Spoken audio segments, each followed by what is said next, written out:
प्रयोजन मूलक हिंदी पेपर 8 में आप सबका मैं स्वागत करता हूं। जैसे कि हमारा तीसरा विभाग जो लेखन पक्ष है वो चल रहा है।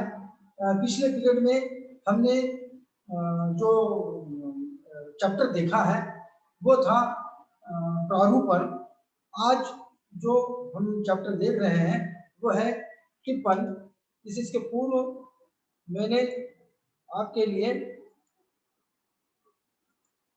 बात बताई थी कि लेखन पक्ष भी सरकारी कार्यालयों के लिए अत्यंत महत्वपूर्ण घटक होता है। कल जो हमने इसका उदाहरण भी आपको दिया था। आज जो है हम टिप्पण सिद्धांत एवं व्यवहार इसको देखेंगे।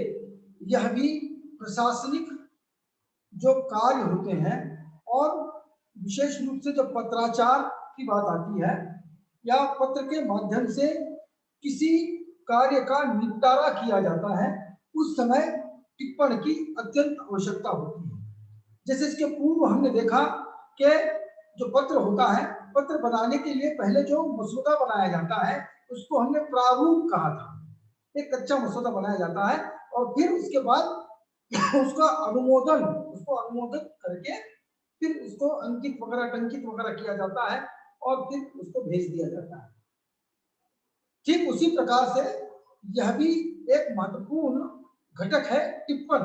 उसी प्रशासनिक कार्य का जो भी दस्तावेज वहां आते हैं उस पर अधिकारी क्या करता है कि कुछ लिखता है। देखिए, आप जब एप्लीकेशन लेकर अर्जी लेकर आप प्रधानाचार्य जी के पास जाते हैं, प्राचार्य जी के पास जाते हैं और आपको टीसी की आवश्यकता है तो प्रधानाचार्य जो है उस पर जो है कोने में बाईं ओर जो भी उसका लिपिक है उनका नाम लिखते हैं और उसके आगे लिखते हैं कि नियम के अनुसार टीसी दे देना। तो जो भी नियम है, जो भी कुछ उसकी कार्रवाई होती है वो कार्रवाई कर क्लर्क क्या करता है कि आपको टीसी दे देता है। ठीक उसी प्रकार से सरकारी कार्यालयों में यह टिप्पण लिखा जाता है। तो हम देखेंगे कि टिप्पण किसको कहते हैं, इसकी परिभाषा को हम समझेंगे। इसके उद्देश्य, टिप्पण लिखने का उद्देश्य क्या है इसको देखेंगे। टिप्पण के प्रकारों को हम देखेंगे और उसके साथ साथ इसकी कुछ महत्वपूर्ण विशेषताएं होती है, उन विशेषताओं को भी हम आज के पीरियड में देखने का प्रयास इसे करेंगे। देखिए, टिप्पण हिंदी में टिप्पण शब्द का प्रयोग अंग्रेजी शब्द नोटिंग के हिंदी पर्याय के रूप में आया है। जिसे अंग्रेजी में नोटिंग शब्द है और अधिकांश जैसे प्रयोजन मूलक हिंदी जितनी भी है उस पर जो है अधिकाधिक प्रयोग अंग्रेजी भाषा का है। जिसे इसके मैंने पहले ही कहा था कि फंक्शनल जो इंग्लिश है उसी का पर्यायवाची शब्द हमने प्रयोजन मूलक हिंदी इस तरह से किया है। इसलिए जितने भी प्रशासकीय विभाग है उस पर अंग्रेजी भाषा का अत्यधिक प्रभाव आपको दिखाई देगा। तो ये जो टिप्पण है यह भी हमने अंग्रेजी भाषा से ही शब्द को लिया है। नोटिंग, अंग्रेजी में नोटिंग कहते हैं, इसी को हमने टिप्पण कहा है। प्रत्येक कार्यालय में उसके कार्य से संबंधित अनेक प्रकार के पत्र आते हैं। जो ही किसी कार्यालय में कोई पत्र प्राप्त होता है क्यों ही कार्रवाई का एक सिलसिला जो है आरंभ हो जाता है। यह सिलसिला तब तक चलता है जब तक अंतिम जो है उसका निपटारा न हो। पत्र आदि के निपटाने के लिए समय समय पर जो अभियुक्तियां ने रिमार्क्स, जिसे आपके जो है स्क्रीन पर दिखाई दे रहा है, तो ये अभियुक्तियां लिखी जाती है, अर्थात उसको ही टिप्पण कहते हैं। जैसे मैंने उदाहरण आपको दिया था कि प्राचार्य जैसे लिखते हैं, है ना, बाईं ओर, तो इसी को टिप्पण जो है कहा जाता है।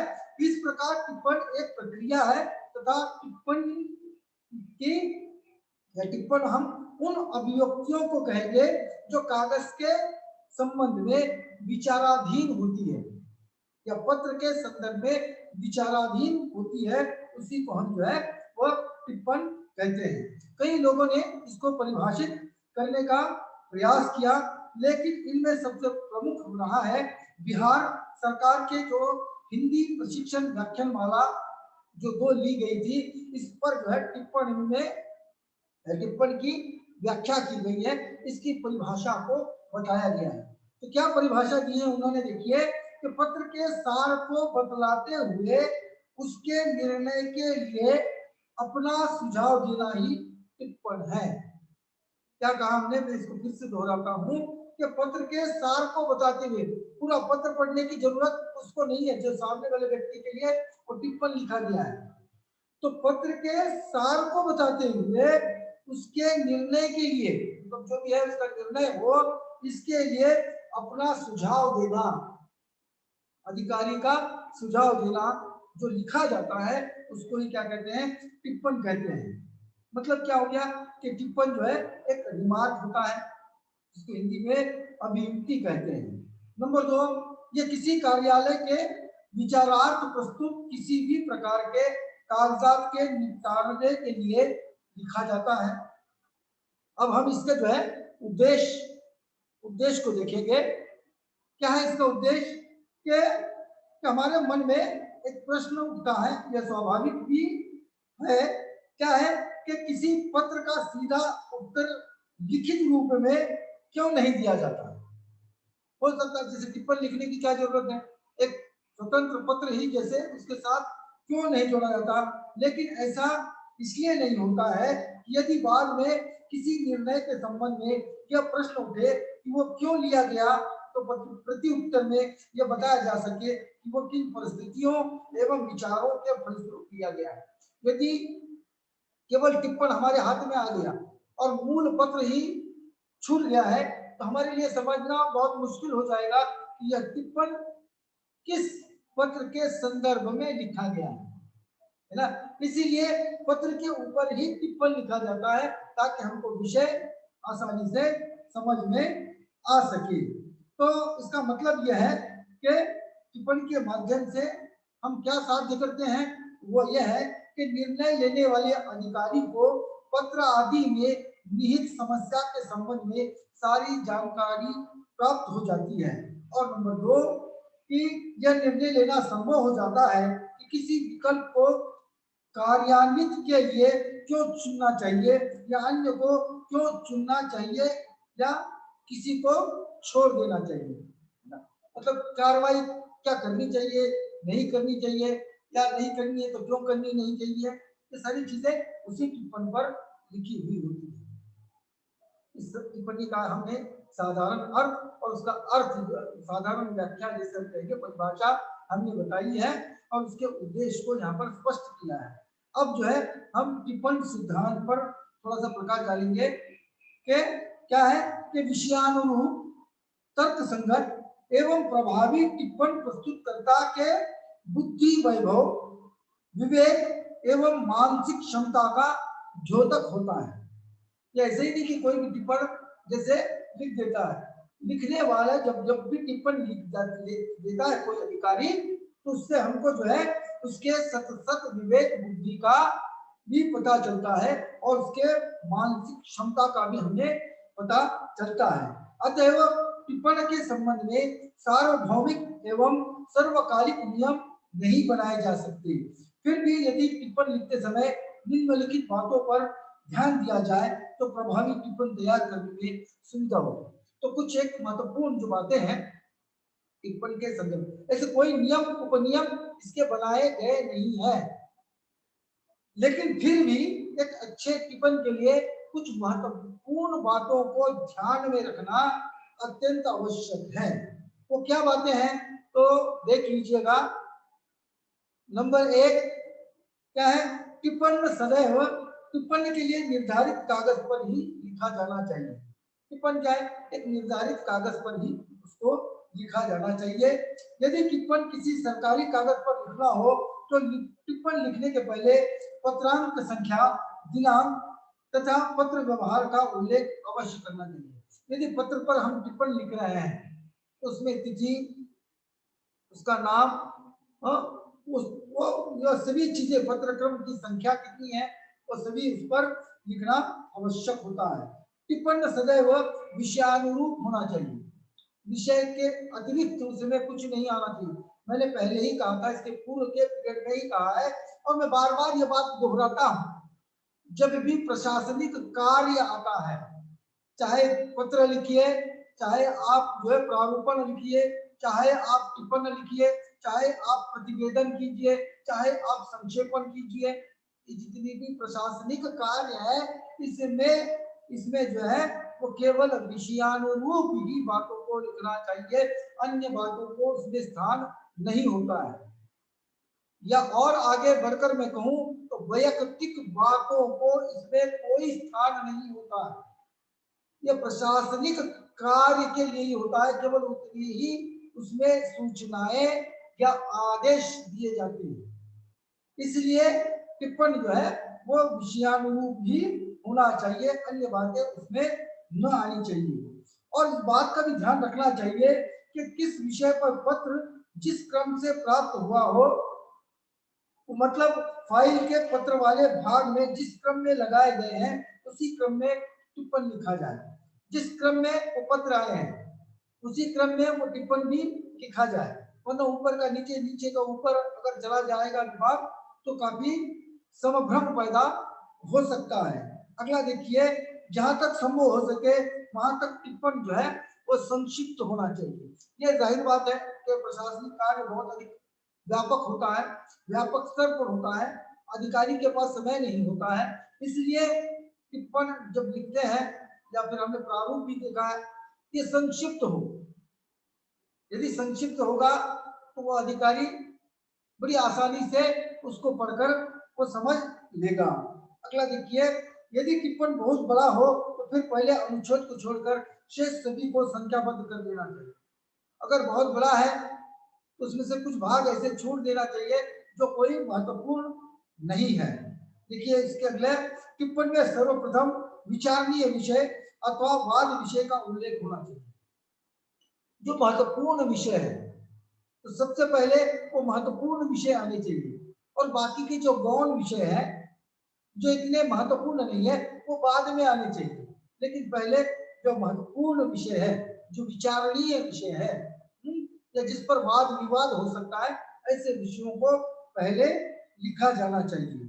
अगला देखिए कि टिप्पण लिखते समय इस बात का ध्यान रखना चाहिए कि पहले से दिए गए टिप्पणों की पुनरावृत्ति न हो जाए ना।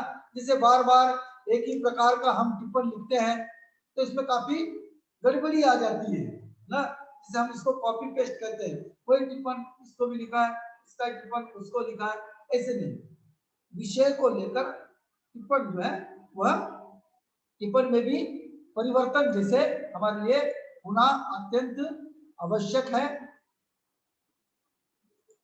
देखिए थोड़ा सा टेक्निकल प्रॉब्लम हमारे लिए आया है, तो कोई बात इसे नहीं है, हम इसको सीधा कर देते हैं कि टिप्पण लिखते समय ये सारी बातें या इन बातों को जो है हमको ध्यान में रखना अत्यंत आवश्यक है।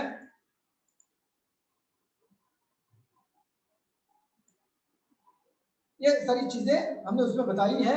अगला जो प्रमुख बिंदु है उस पर हम आ जाते हैं कि लिपिक सहायक अधीक्षक अथवा अनुभाग अधिकारी टिप्पण के नीचे बाईं ओर अपने हस्ताक्षर करते हैं, जबकि इनसे ऊपर के अधिकारी अपना पूरा नाम लिखकर नाम का पहला अक्षर अथवा संक्षिप्त अक्षर लिखते हैं, जबकि दाईं ओर हस्ताक्षर करने वाले अधिकारी अपना पूरा नाम लिखते हैं।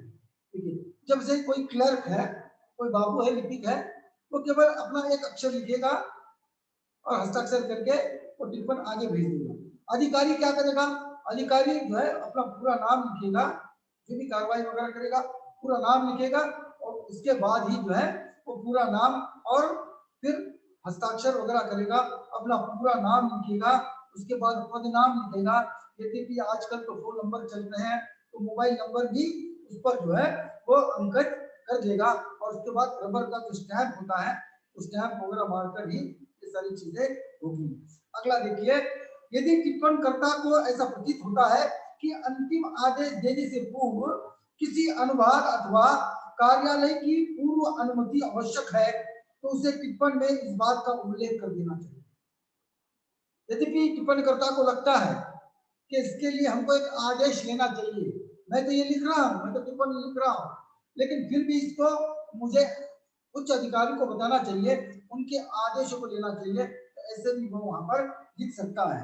उसके बाद टिप्पण सदैव अकृतक भाव से लिखना चाहिए, उसमें कोई हमारा हस्तक्षेप न हो, हमारी रुचि अनुरुचि जो है उसमें नहीं आनी चाहिए कि आपको अच्छा लगता है इसलिए लिखा, आपको अच्छा नहीं लगता इसलिए नहीं लिखा, ऐसे नहीं होना चाहिए। उसके बाद टिप्पणी लिखते समय क्रम वगैरह जो है वो ठीक से लिखने चाहिए। इस प्रकार से जो है ये महत्वपूर्ण बातें थी। टिप्पण लिखते समय हमें जो जो सावधानियां बरतनी है, ये महत्वपूर्ण जो बातें हैं ये हमने आपको बताई।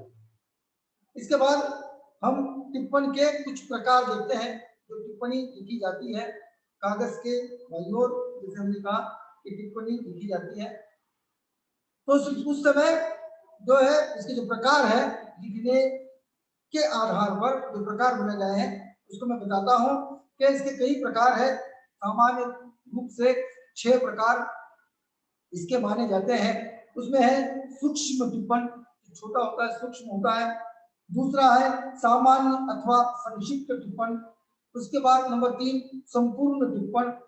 उसके बाद 4 विभागीय अथवा अनुभागीय टिप्पण, जो विभाग द्वारा लिखा जाता है। उसके बाद नित्य क्रमिक टिप्पण, जो हमेशा नित्य ये टिप्पण लिखे जाते हैं।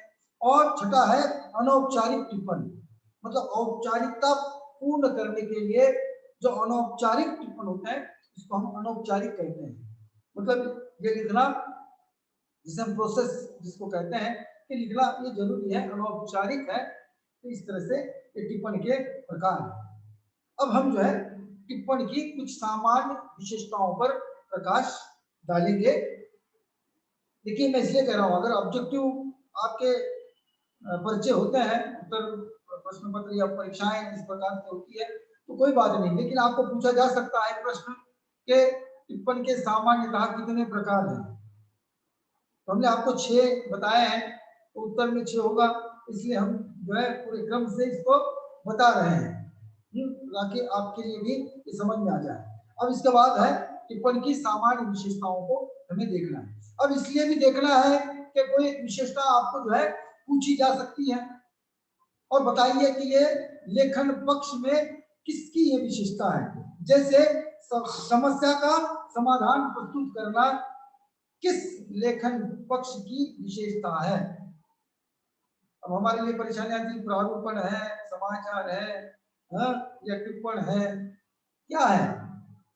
इसलिए हम जो आपको पूरे विस्तार से इसकी जानकारी दे रहे हैं। यद्यपि प्रश्न पत्र आपका सब्जेक्टिव होता है, दीर्घोत्तरी होता है, तो इसमें 100% एक प्रश्न जो है इस लेखन पक्ष पर आता ही है। मतलब प्रश्न पूछा जाता है कि टिप्पण की परिभाषा देते हुए या उसकी व्याख्या को देते हुए उसकी विशेषताओं पर प्रकाश डालिए। इस समय आपको ये पूरा लिखना होता है, इसलिए हम जो है इसको संक्षेप में न पढ़ाकर हम पूरी डिटेल में जाकर इसको पढ़ा रहे हैं। देखिए क्या है टिप्पण की सामान्य विशेषता। एक पहला जो विशेषता है पहली, वो है कि समस्या का समाधान प्रस्तुत करना। क्या करना? समस्या का समाधान। अब देखिए मैं एक बार फिर से इसको शेयर करता हूं, यदि ये शेयर होता है तो बहुत अच्छी बात है। हाँ होता है, हुआ है।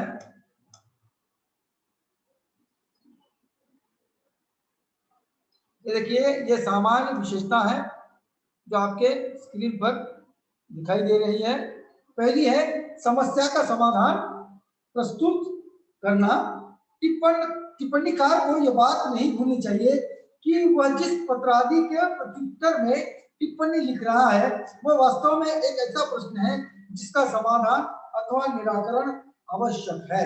अतः टिप्पणी लिखते समय समाधान के निमित्त हल अवश्य सुझाव या सुझाना चाहिए। मतलब क्या है कि जो समस्या आई है, जिन समस्या को लेकर यहाँ पर टिप्पण लिख रहा है उस समस्या का उसमें समाधान हो। मतलब बस लिखना है टिप्पण और लिख दिया है, कोई समस्या का समाधान उसमें लिखा नहीं है।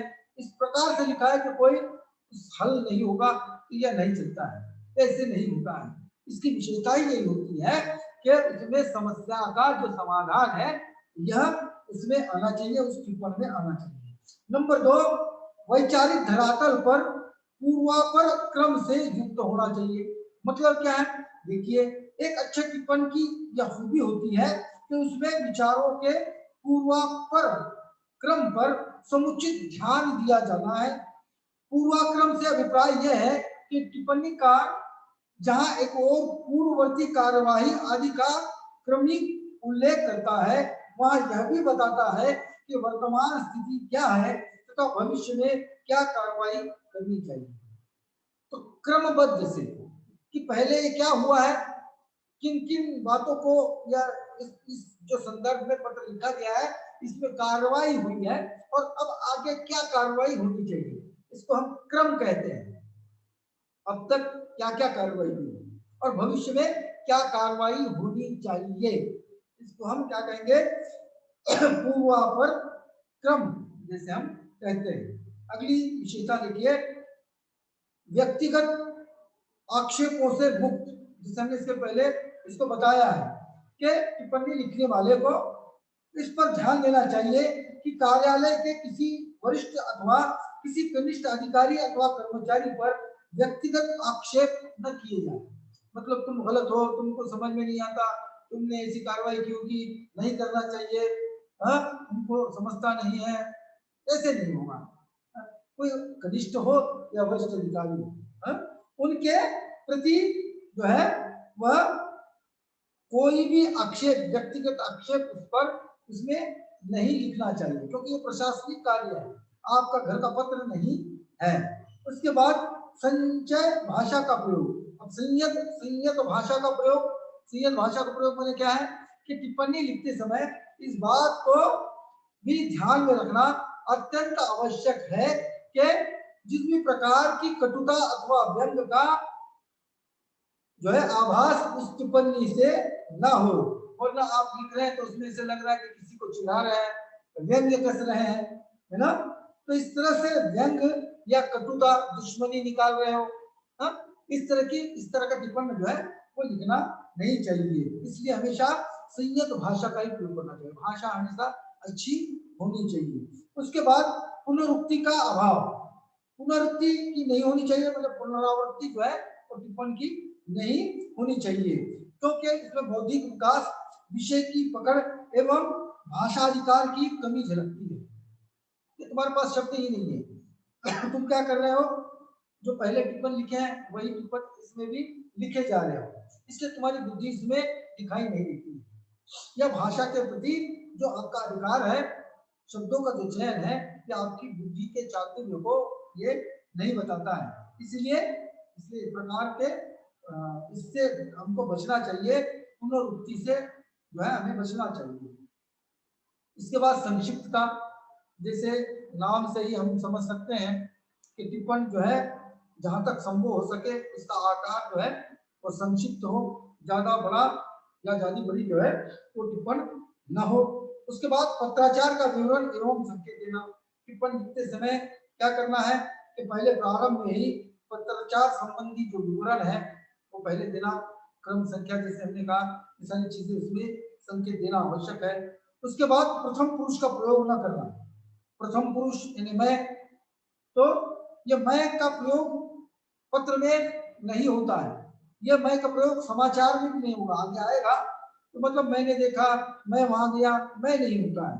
और मैं मतलब प्रथम पुरुष, और वे यानी पर पुरुष, अन्य पुरुष, तो प्रथम पुरुष का प्रयोग नहीं होना चाहिए। इसे मैंने आदि का उल्लेख उसमें नहीं होना चाहिए। ये देखा गया है कि, मैंने देखा है कि नहीं, यह देखा गया है कि, मतलब कोई व्यक्ति है जिसने देखा है, प्रथम पुरुष नहीं बल्कि अन्य पुरुष वहां पर आ जाता है। उसके बाद विषय का उपविभाजन करना। विषय है, बहुत बड़ा विषय है, तो एक इसमें हम टिप्पण नहीं लिख पाएंगे, इसलिए विषय को हमेशा क्या करना चाहिए, विषय को हमेशा विस्तृत लिखना जरूरी होता है।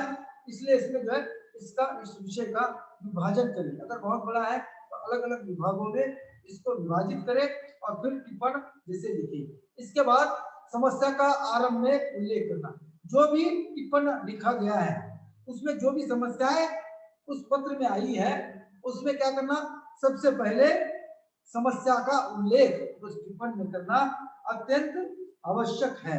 उसके बाद पूरे हवाले देना, जो भी हवाले मतलब दिए गए हैं, या जैसे हम सपोर्ट डॉक्यूमेंट जिसको हम कहते हैं कि क्या क्या हवाले दे सकते हैं कि हाँ ये काम हो सकता है, इसके पूर्व भी हमने किया है। इसी प्रकार से ऐसे भी काम होते हैं। नियम में ये है कि जितने भी नियम के वगैरह हवाले होते हैं ये हवाले देना ये भी महत्वपूर्ण है। इसके बाद अनुच्छेदों को संख्याबद्ध करना। अनुच्छेद जो होते हैं, अनुच्छेद 1, 2, 3, 4 जो भी अनुच्छेद है इनको क्या करना, संख्याबद्ध करना। यानी शेष जो प्रमुख अनुच्छेद है इनको लिखना और शेष सभी अनुच्छेद को संख्याबद्ध करके उसको क्रम से जो है लिखना।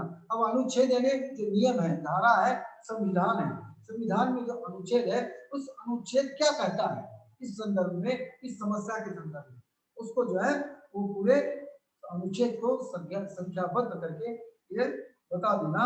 और उसके बाद जो है और एक है अध्याक्षर लिखना। ये तो आप जानते हैं कि अध्याक्षर लिखना बहुत जरूरी है। जो भी जो है टिप्पणी लिखना है उसका अध्याक्षर मतलब पहला नाम लिखना है और वहां पर जो है आपको सही वगैरह या हस्ताक्षर जिसको कहते हैं ये वहां पर करने होते हैं। इस तरह से क्या है कि किसी भी छोटे या बड़े मामले को निपटाने के लिए विभिन्न स्तरों पर की गई व लिखित दफ्तरी कार्रवाई को जो है हम टिप्पणी कहते हैं। जो कार्रवाई होती है ऑफिस दफ्तर की, प्रशासनिक कार्यालय की, और उस कार्रवाई को या उस दफ्तरी लिखित दफ्तरी कार्रवाई को हम जो है वो क्या कहते हैं, हम टिप्पणी कहते हैं। अब देखिए एक उदाहरण भी हमने यहाँ पर दिया है। यह उदाहरण की मैं समझता हूँ अभी आवश्यकता नहीं है, वैसे हम आपको जो है इसके नोट्स दे देंगे। ये हमने यहाँ पर लिया, मान लीजिए शिक्षा मंत्रालय ने किसी एक अनुरोध पत्र आया है, क्या कुछ विषय दिया गया है, उस विषय के संदर्भ में एक पत्र लिया है और उसकी टिप्पणी का नमूना भी हमने दिया है। देखिए विचाराधीन पत्र संख्या लिखने का, पत्र संख्या लिखना, दिनांक लिखना और उसका क्रम लिखना, विषय भी यहाँ पर दिया गया है और 1, 2, 3, 4 पॉइंट के अंतर्गत जो है टिप्पणी लिखा गया है। अवलोकनार्थ यहाँ पर दिया है, अवर सचिव ने लिखा है, इसके अध्यक्ष यहाँ पर लिखे हैं, दिनांक लिखा है। इस तरह से ये कार्रवाई जो भी हुई है इस तरह से टिप्पणी जो है उस पर लिखे गए हैं। शायद आपके जो है ये जो टिप्पणी का विभाग है यह समझ में शायद आ गया होगा। ये जो है लेखन पक्ष है। लेखन पक्ष का दूसरा विभाग जो टिप्पण था जो हमारा आज पूर्ण हुआ है। लेखन पक्ष में आपको जो है 5 प्रकार के घटक पाठ्यक्रम में निर्धारित किए गए हैं। एक है प्रारूपण जिसको हमने देखा, दूसरा है टिप्पण जिसको हमने आज देखा। इसके बाद हमको अगले पीरियड में संक्षेपण देखना है, संक्षेपण संक्षिप्त करना। उसके बाद हमें प्रतिवेदन एक है देखना है कि प्रतिवेदन किसको कहा जाता है, और अंतिम है समाचार, जैसे हम अखबार वगैरह पढ़ते हैं समाचार ऊपर। खैर जब भी हम इस पर आएंगे विस्तार से इस पर चर्चा करेंगे, तो इतना ध्यान में रखिए कि उच्च सरकारी या प्रशासनिक कार्यालयों में जो भी समस्या आती है उसके निपटारे के लिए जो लिखा जाता है उसको हम टिप्पण कहते हैं। शायद मैं समझता हूँ आपको ये विभाग जो टिप्पण है, लेखन विभाग का टिप्पण विभाग आपको समझ में आ गया होगा। कोई प्रश्न होंगे तो आप अभी पूछ सकते हैं, यद्यपि अभी नहीं है और आपको इस पर सुनना है, पढ़ना है, उसके बाद आपकी कोई जिज्ञासा है तब भी आप उनसे संपर्क कर सकते हैं। यहाँ पर आकर हम रुकते हैं, फिर मिलेंगे अगले पीरियड में। तब तक के लिए मुझे दीजिएगा इजाजत। धन्यवाद।